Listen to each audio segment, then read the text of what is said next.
મારા સાસુ બિચારા સતત એમને સાંભળે, મને તો કંઈ કહે નહીં પણ એમને કહે ને. એક દિવસ મારાથી કહેવાઈ ગયું મમ્મીને કે તમે કેમ જવાબ નથી આપતા, ખોટે ખોટા હેરાન થાવ છો, એકવાર કહો તો ખરા. અને ત્યારે મમ્મીએ મને બહુ સરસ વાત કહી કે હું તો પરણીને આવીને ત્યારેથી મેં ફોન મૂકી દીધો છે, એકલા જ બોલે છે. આપણે બધા અજાણતા જ સામેના માણસને એ કરવા દઈએ છીએ જે એની ઈચ્છા છે. એ તમને ગુસ્સે કરવા માગે તો એ તમને ગુસ્સે કરી શકે. એવી છૂટ કોણ આપે છે? આપણે જ આપીએ છીએ. સામેના માણસને આપણે અધિકાર આપીએ છીએ કે આપણને જે એની ઈચ્છા હોય એ પ્રમાણે નચાવે. એ ઈચ્છે તો આપણે સુખી, એ ઈચ્છે તો આપણે દુઃખી, એ કહે તો આપણે રૂપાળા, એ કહે તો આપણે ખરાબ. ટીવીમાં કેટલી બહેનો અહીંયા ટીવી જુએ છે, એમાં તો હાથ ઊંચો કરો ડર્યા વગર. Very good. મને એક વાત કહો કે ટીવીમાં જે જાહેરાતો આવે છે શેની આવે છે? ગોરા થાઓ, પાતળા થાઓ, વાળ કાળા રાખો, ચામડી ટાઈટ કરો, યંગ દેખાઓ, યુવાન દેખાઓ, એ સિવાયની કોઈ જાહેરાત આપણે જોઈએ છે? આપણને એવું જ શીખવવામાં આવે છે કે જો આપણે રૂપાળા છીએ તો જ આપણને કોઈ માણસ પસંદ કરશે અથવા આપણે કોઈને ગમીશું.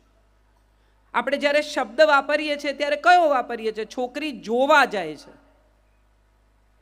10-10 રૂપિયાની ટિકિટ રાખવી જોઈએ મા બાપે જો જોવા આવતા હોય તો. હા કે ના? તમે વિચાર કરો કે છોકરી જોવા આવે એટલે મા બાપ પણ છોકરીને રૂપાળી કરીને, તૈયાર કરીને, ફેશિયલ કરાવીને અને વાળ સીધા કરાવીને બ્યુટી પાર્લરમાં મોકલીને રજૂ કરે. રોજ 24 કલાક સાસરે ગયા પછી આવી દેખાવાની છે? હા કે ના? તો શું કામ એને એવી બનાવીને રજૂ કરો છો જેવી એ છે નહીં? સાદી સીધી સરસ છોકરી, પ્રેમાળ, ખુલ્લું હસી શકે, સાવ નાની હોય ત્યારથી એને શીખવે. જોરથી હસવાનું નહીં, કોઈની સાથે આમ વાત નહીં કરવાની, પગ નીચા રાખીને બેસ. આવું કશું પણ આપણે આપણા દીકરાને શીખવીએ છીએ? જોરથી હસવાનું નહીં, સ્ત્રી સાથે આમ નહીં, છોકરીની મજાક નહીં કરવાની, છોકરી સાથે આવી રીતે નહીં વર્તવાનું, આવું કંઈ આપણે આપણા દીકરાને શીખવતા નથી. કેટલી બધી મમ્મીઓ આજના જમાનામાં એવું કહે છે કે અમે દીકરીને દીકરાની જેમ મોટી કરીએ છીએ, કહે છે. પણ કોઈ મમ્મી એવું કહે છે કે હું દીકરાને દીકરીની જેમ મોટો કરું છું? કેમ? દીકરો 1 કપ ચા બનાવી લે, કે દીકરો 2 વાસણ ઘસી લે, કે દીકરો ઘરમાં પોતાનો પલંગ સરખો કરી લે, કે પોતાનું કબાટ સરખું કરી લે, આવું કેમ આપણે ન શીખવીએ? એની પત્ની પર થોડોક બોજ ઓછો થાય એવું જે સાસુ શીખવે ને એને એની પત્ની ખૂબ ખૂબ ખૂબ આશીર્વાદ આપે. હા કે ના? હા પાડો છો. કરતા કંઈ નથી. બધા અહીંયા આવ્યા છે, સાંભળશે મને, પુરુષોત્તમભાઈને, બાપુને. બહુ સારું બોલ્યા હો, આટલું કહેશે, જમશે ને ઘેર જશે. હા કે ના? હા કે છે, બોલો. હા કહો છો? ના તો પાડો કમસે કમ. ભલે નહીં કરતા મારું કહ્યું પણ ના તો પાડો. મોઢે જ હા કહો છો. મારે જે વાત તમને કહેવી છે ને એ છે, બહુ બધા લોકો તમને શાસ્ત્રોની વાત કરશે, બીજી વાત કરશે. મારે તો એ કહેવું છે કે દીકરી આપણા ઘરમાં જન્મે ને ત્યારથી જ, તમે જુઓ, પિતાના ઘરમાં દીકરી જન્મે ને ત્યારથી ભલભલા ભરાડી હોય ને એ નરમ થઈ જાય. આ જોયા છે તમે આવું? કે તમને ખબર પડે કે માણસ ઢીલો થઈ ગયો ઘરમાં દીકરી જન્મી. એનું કારણ એ નથી કે એણે દીકરીને પાર્કે ઘેર મોકલવાની છે, એનું માથું નીચે થવાનું છે, એણે આમ કરવાનું છે. એનું કારણ એ છે કે દીકરી પોતે જ એક કોમળતા છે. નાની 2, 2.5, 3 વર્ષની દીકરી આમ વહાલ કરે ને પપ્પાને, 1-2 દિવસની દાઢી ન કરી હોય અને દીકરીનો હાથ ફરે ને તો પપ્પાને બીક લાગે કે આ બિચારીના હાથ છોલાશે, એ બીકે દાઢી કરતા થઈ જાય. વહાલ કરે, એના ગાલ એટલા કૂણા હોય કે એમ થાય કે ના ના ના, આપણે જરા એની પાસે જઈએ તો ચોખ્ખા થઈને જઈએ, જરા વધુ કૂણા થઈએ. દીકરી ઘરમાં આવે ને ત્યારથી પિતાને કૂણા કરી નાખે. 2.5 કિલોનું બંડલ પિતાના હાથમાં મૂકે ને આમ લપેટેલું, ત્યારથી જ ક્યાંક કશેક પિતાની અંદર કશું કોમળ થઈ જાય. દીકરી જ્યાં સુધી ઘરમાં હોય ત્યાં સુધી તમે જુઓ એટલું બધું સરસ વાતાવરણ હોય નાની 3 વર્ષની દીકરીને તમે ઢીંગલી આપો, એને શીખવવું ન પડે કે માં કેમ બનવાનું, એ આમ જ ઉપાડે ઢીંગલીને. કોઈ જોઈ છે આમ પગથી ઉંચકે ને ગોળ ગોળ ફેરવે એવી દીકરી? અને 3 વર્ષના દીકરાને આપી જુઓ ઢીંગલી. પહેલા પગ કાઢે, પછી હાથ કાઢે, કાતર બાતર આવે તો વાળ કાપી નાખે, પગની જગ્યા હાથ ભરાવે, હાથની જગ્યા પગ ભરાવે, પછી જુએ કે આ નવી જાતનું પ્રાણી કેવું લાગે છે. આમાં કોઈ સારું કે ખરાબ નથી, આ કુદરતે બનાવેલા 2 જુદા લોકો છે. હું બહુ બધી હમણાંથી સ્ત્રીઓને મળું છું જે લોકો એવું કહે કે અમારે કેમ કરવાનું, ત્યારે મારી પાસે જવાબ એ છે કે જેને આવડે છે ને એણે કરવાનું. આપણી પાસે ક્ષમા છે, આપણી પાસે મમતા છે, દયા છે, વાલ છે, સ્નેહ છે, આપવાની તાકાત છે. તમે કોઈ એવી માં જોઈ છે જગતમાં કે જેણે 2 જ રોટલી કે રોટલા બનાવ્યા હોય, બચ્ચું એવું કહીને ગયું હોય કે આજે હું જમવાના નથી, બહાર જમીશ, બહાર મારા મિત્રને ત્યાં જવાનો છું, મારી બહેનપણીને ત્યાં જવાની છું, અને એકદમ પાછી આવે દીકરી કે દીકરો અને એમ પૂછે કે ખાવાનું છે? તો કોઈ માં એવી છે તમે જોઈ કે જે એમ કે 2 જ રોટલી છે મારી છે, તરત જ એમ કે તું ખાઈ જા, હા કે ના? તો એનો અર્થ એમ થયો કે માં જો ખાવામાં એ પોતાનો સ્વાર્થ નથી જોતી તો બીજા તો શેમાં જુએ? એક માં દીકરા માટે, પોતાની દીકરી માટે જુદી છે, અને એ જ માં પોતાના જમાઈ માટે અને પોતાની વહુ માટે જુદી છે.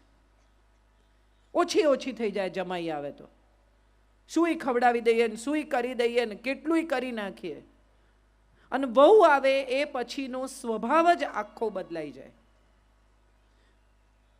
ખરી વાત કે ખોટી વાત? બધા આમ કરે જ પણ કોઈ બોલતું નથી.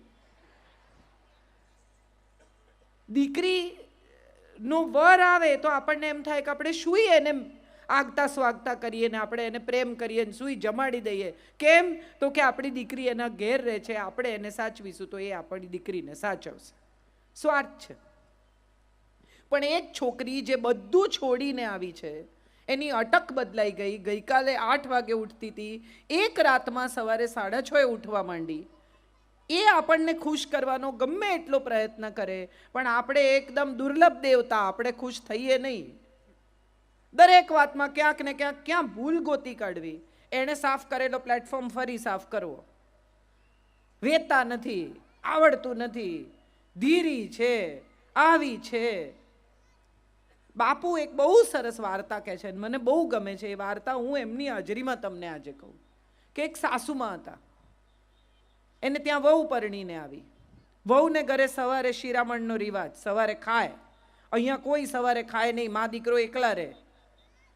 રાતના જમ્યા એ પછી સીધું લંચમાં ખાવાનું, બપોરનું. તો થોડા દિવસ તો ચાલ્યું, પછી વહુને એમ થયું કે આ તો આમ તો નહીં જીવાય, રોજ સવારે ભૂખ લાગે ને છેક જમવા સુધી રાહ જોવાની. એટલે રાત્રે રોટલો ભાખરી ચોરી લે, ઘંટીની નીચે છુપાવી દે. સવારે દળવા બેસે ત્યારે ધીમે ધીમે ખાય. એક દિવસ સાસુમાં વહેલા ઉઠી ગયા, એ દળવા બેસી ગયા. એણે જોયું કે આ તો ઘંટીની નીચે વાડકી છુપાવેલી છે ને એમાં તો ભાખરી છે. એને થયું અરે બિચારી લુખ્ખી ભાખરી ખાય છે. બીજા દિવસથી ગોળ મૂકવા માંડ્યા કે હશે બિચારી, કહી નથી શકતી ને.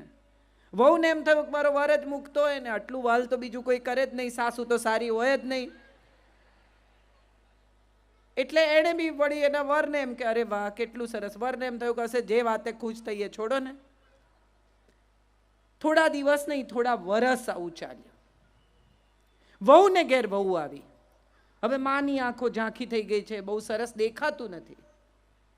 અને માં પોતાની વહુને પૂછે છે, જે હવે સાસુ થઈ ગઈ છે, કે બેટા તારી વહુ કેવી છે?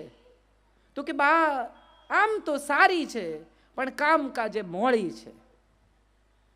એટલે જે વડ સાસુ છે એમણે કીધું કે બેટા ગોળ નાખ તો ગળી થશે, મેં બહુ વરસ નાખ્યો છે. એમ કોઈ ગળ્યું થતું નથી, ગોળ નાખવો પડે છે. જેણે ગળ્યું ખાવું હોય ને એને. તમે રવો શેકવા માંડો એટલે શીરો ન થાય, એમાં ખાંડ આપણે જ નાખવી પડે, બીજું કોઈ નહીં નાખે બહારથી આવીને. આપણું ઘર, આપણો પરિવાર, આપણી દુનિયા, આપણા દીકરાની વહુ પરણીને આવી. એ 2 જણાને બહુ બનતું હોય ને તો સાસુને વાંધો પડે, બહુ ગેલો છે.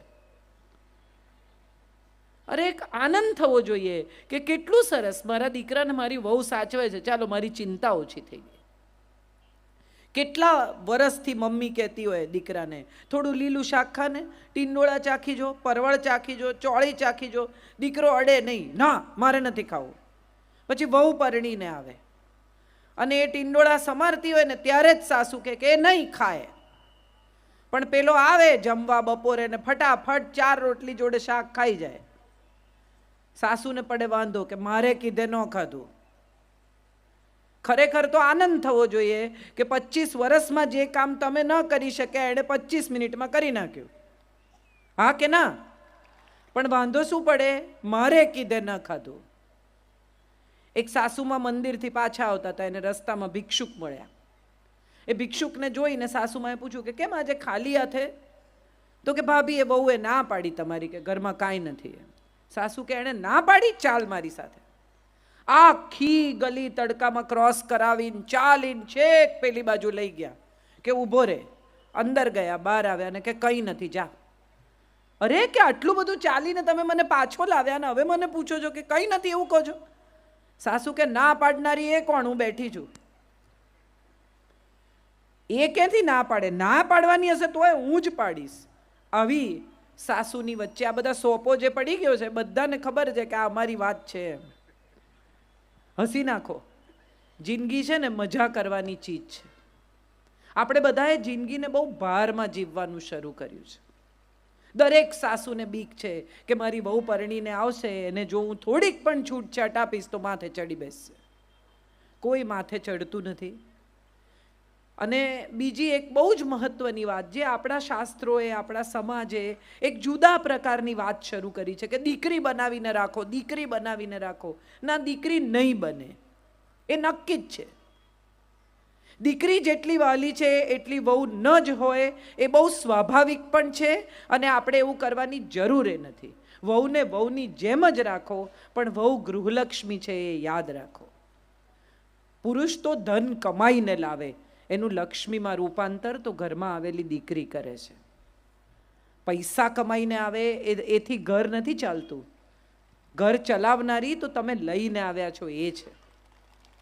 આપણે બધા જ અજાણતા જ આપણી દીકરીને એટલી સરસ રીતે ઉછેરવાનો હવે તો પ્રયત્ન કરીએ છીએ.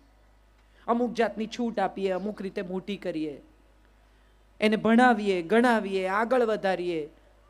અને પછી જ્યારે પરણાવવાની આવે ત્યારે દરેક મા બાપ એવું ઘર ગોતે કે જ્યાં એને એવી છૂટ મળે. મા બાપ ઘર જોવા જાય ને ત્યારે પાછા આવીને કે 6 એસી છે ઘરમાં, 2 ગાડી છે ઘરમાં.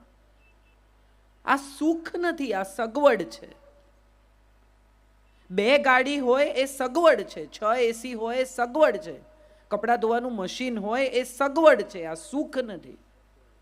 સુખ તો એ છે કે 2 જણાને એકબીજા સાથે સાંજે અડધો કલાક વાત કર્યા વિના ન ચાલે. સાંજના છેડે ભલે 11 વાગે આવે પણ 5 મિનિટ, 10 મિનિટ, 15 મિનિટ એની પત્ની સાથે વાત કરે. દિવસમાં 1 કલાક એને એવો ફાળવે કે બોલ તારે શું કહેવું છે? બહાર જવું છે? આંટો મારવા લઈ જાઉં? ચાલવા જવું છે? ગમે તેટલા પૈસા કમાશે પણ વાપરવાનો સમય નહીં હોય ને તો એ દાંપત્ય ક્યારેય સુખી નહીં થાય. મારા એક મિત્ર છે, હંમેશા એવું કહે છે કે મારે 100 કરોડ રૂપિયા જોઈએ, મારે 100 કરોડ રૂપિયા જોઈએ. એક દિવસ મેં એને પૂછ્યું, મેં કીધું તારે શું કામ જોઈએ 100 કરોડ? ચાલ હિસાબ કરીએ. બિલ્ડર છે એટલે કે મારે અમદાવાદમાં સુપર બંગલો બાંધવો છે. મેં કીધું 25 કરોડ રૂપિયા. ચાલ પછી? તો મને કે મારે પત્નીને દુનિયા બતાવી છે બિઝનેસ ક્લાસમાં. મેં કીધું બહુ સરસ, 5 બીજા. ચાલ પછી 30. તો કે મારે છોકરાઓને સારામાં સારી ફોરેન યુનિવર્સિટીમાં ભણાવવા છે. ચાલ 5 બીજા. 35 પછી? તો કે પછી વૃદ્ધાવસ્થા માટે બી કંઈ જોઈએ. તો મેં કીધું ચાલ 40 પછી? 40 એની પાસે આજે પણ છે પણ પેલા 60 કમાવાના ચક્કરમાં વાપરશે નહીં. અને પત્નીના ઘૂંટણ જતા રહેશે ને ત્યારે એને માનસરોવર ને બદ્રી કેદાર લઈ જશે. આજે હમણાં જે કરવાનું છે ને એ આપણે કરી લેવાનું છે. કોઈ કે એટલે આપણે રૂપાળા, કોઈ કે એટલે આપણે સરસ, કોઈ કે એટલે આપણી રસોઈ સરસ.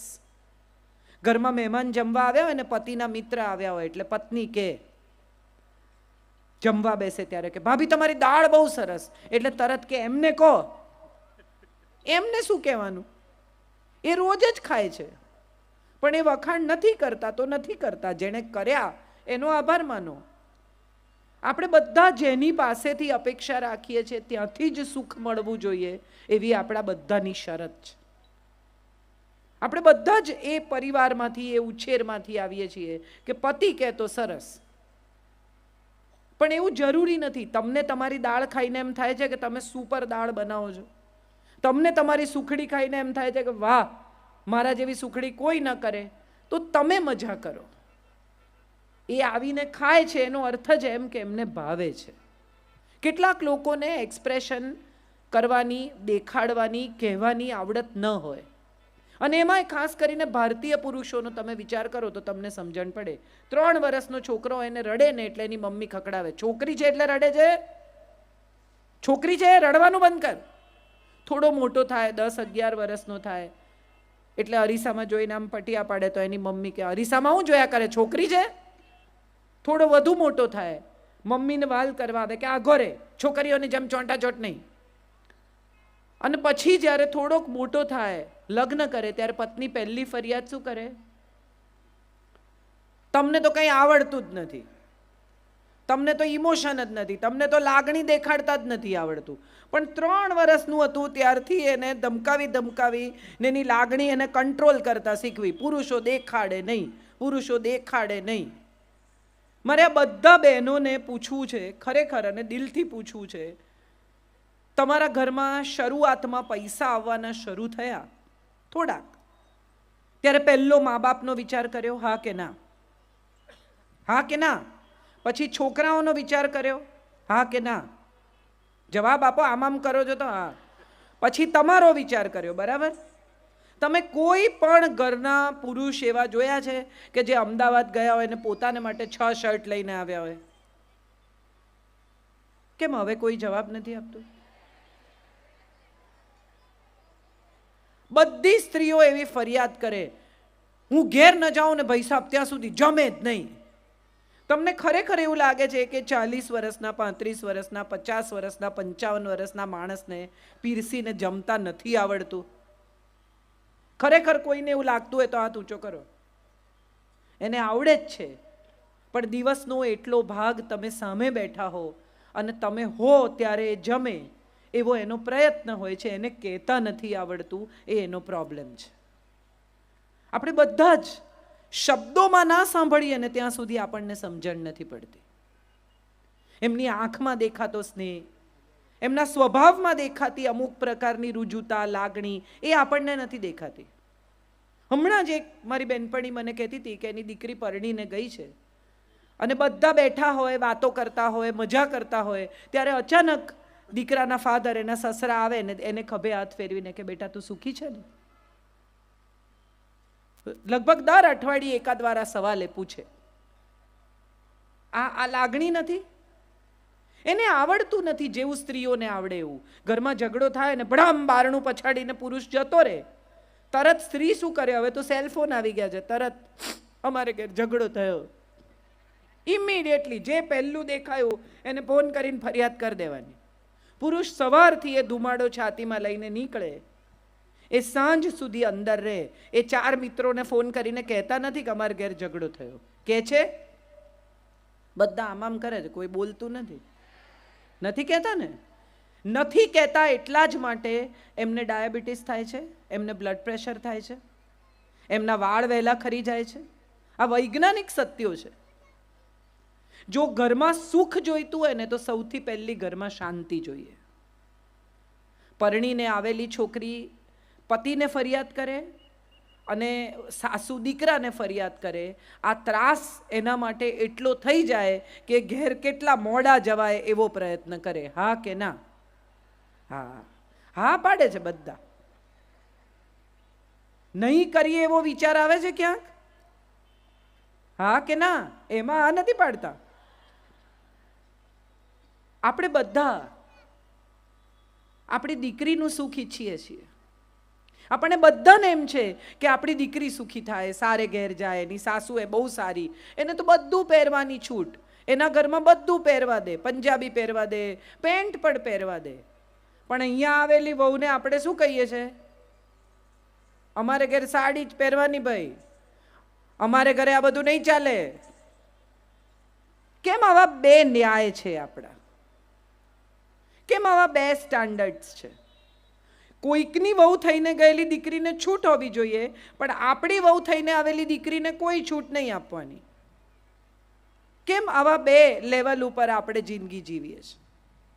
આપણે બધાએ આ સમજવાનું છે.